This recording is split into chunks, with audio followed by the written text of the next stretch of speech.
Ika-10 nga anibersaryo sa SA-44 Gihandum. Sa Sulat Eastern Samar, nahimong emosyonal ang pamilya, kaliwat ug mga higala.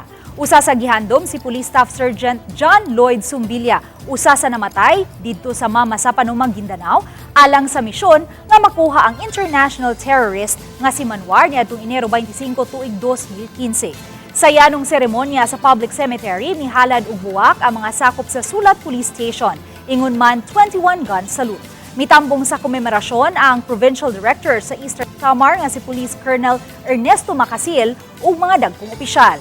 Gipaabot ni Macasil ang pagsaludo sa SA-44 sa ilang bayanihong buhat ug dedikasyon. Mga opisyales nang hinaot nga mahunong na ang ingon niini nga problema aron wa nay mamatay sa ingon niini nga rason. Nagpasalamat ang igsuon ni Police Staff Sergeant Sumbilya sa suporta ug pag-ila. Samtang sa isla sa Santa Monica o Tubabao sa lungsod sa Oras, Eastern Samar, gihandum sab ang kinabuhi ni Police Sergeant Noe Balaca Jr.